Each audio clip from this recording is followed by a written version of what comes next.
Good morning students, I am Prabhakar once again from CMH Group of Institution.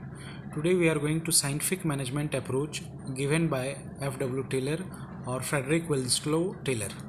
So in my previous sessions we have already discussed about some important points of scientific management which we can once again see through this slide. If you see the important elements of scientific management, here we can find out 5 different principles given by F.W. Taylor. One is science not the rule of thumb, then second one is harmony not discord, then third one is mental revolution, fourth one is cooperation not individualism, then fifth one is development of every person to his greatest efficiency.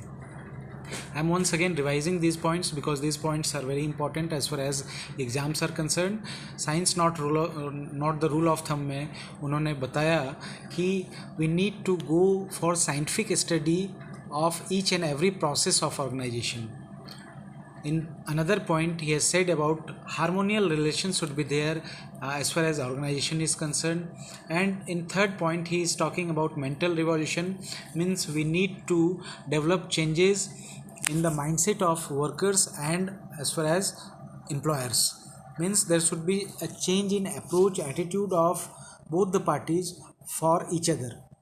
Means employees के लिए भी जो है approach में अपने जो honour है उनके लिए चेंजेस लाने चाहिए, उनको भी जो है उन पे ट्रस्ट डेवलप करना चाहिए. At the same time employer को भी जो है अपने एम्प्लॉयज़ को ट्रस्टफुल बनाने में ज़्यादा एफर्ट्स लगाने चाहिए. Then fourth one is cooperation not individualism.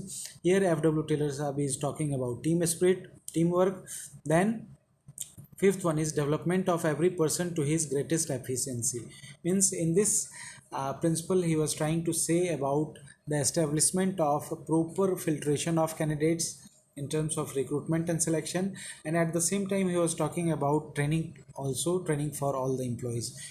Now ये हमने रिवाइज कर लिया स्टूडेंट्स. फिर से नेक्स्ट स्लाइड अगर हम लोग देखें तो in this we can find out certain elements of scientific management in which first one is related to work study जो F.W. टेलर साहब ने बताया था.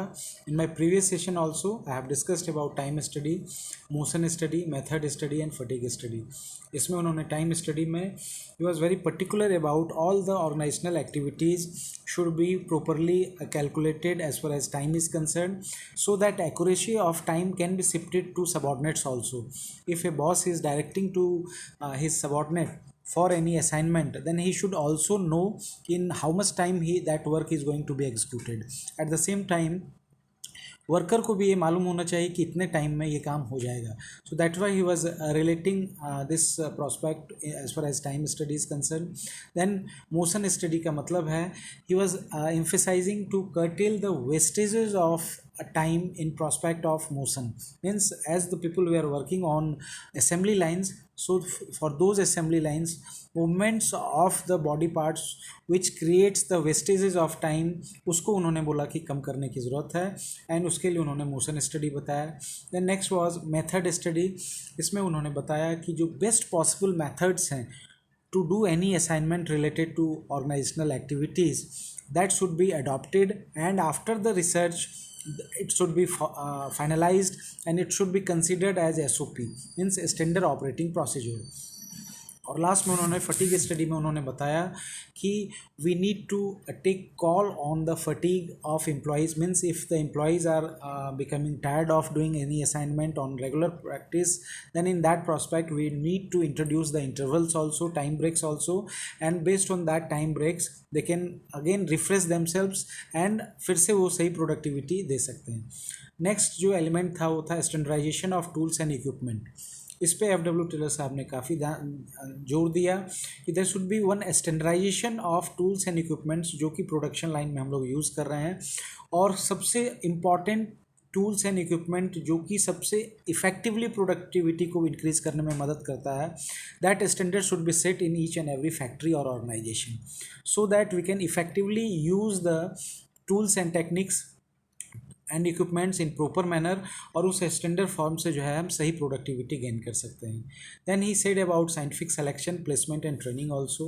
इसमें उन्होंने जो है रिक्रूटमेंट को इफेक्टिव बनाने के लिए सही फिल्ट्रेशन, सही स्क्रीनिंग की बात की, और right kind of people should be placed at right place at right time. इस चीज़ को उन्होंने काफ़ी प्रमोट किया. एंड उन्होंने ट्रेनिंग के प्रोस्पेक्ट में जो है ये भी बताया कि employees should be trained properly and based on their efficiency organization should decide कि किसे क्या काम करना है. Then he was talking about incentives also. He was talking about high piece rate incentive plans also to motivate the employees. और जो अच्छे performer नहीं हैं उनको लो पीस रेट की उन्होंने बात करी. इनसे डिफरेंशियल पीस जो कि उनका concept differential piece rate scheme के थ्रू आया था, that was very effective at that time. Then he was talking about separation of planning with doing. उन्होंने एक बहुत इंपॉर्टेंट कॉन्सेप्ट दिया कि प्लानिंग पर्सन जो है वो अलग होने चाहिए और जो एग्जीक्यूट कर रहे हैं वो अलग होने चाहिए. उन्होंने ऑर्गेनाइजेशंस में वो मॉनिटर कर रहे थे कि प्लानिंग के बंदे वही होते हैं जो एग्जीक्यूट भी करते हैं. तो सुपरवाइज़र का जो रोल है वो मिनिमम हो जाता है. He just supervising the people who are doing both the activities. इसमें उन्होंने बोला कि प्लानिंग के जो सुपरवाइज़र हों वो अलग होंगे और एग्जीक्यूट करने के जो बंदे होंगे वो अलग होंगे, सो दैट उनका जिनका काम प्लानिंग करना है वो प्रॉपर प्लानिंग कर पाएंगे और जिनका काम एग्जीक्यूट करना है उस काम को, उस प्लानिंग को, वो सिर्फ उस पर फोकस कर पाएंगे. तो ये एक बहुत इंपॉर्टेंट कॉन्सेप्ट उन्होंने दिया. Then he talked about functional foremanship also. Functional foremanship में उन्होंने बताया कि डिफरेंट फंक्शनल फोरमैन्स उन्होंने क्रिएट किए जिनके नंबर 8 थे, जिसमें 4 ग्रुप के जो फंक्शनल फोरमैन थे उसमें उन्होंने प्लानिंग इंचार्ज के अंतर्गत उसको रखा. और जो है दूसरे जो हैं वो प्रोडक्शन इंचार्ज के अंदर में 4 फोरमैन आए और वो 4 का 2 ग्रुप उन्होंने बताया.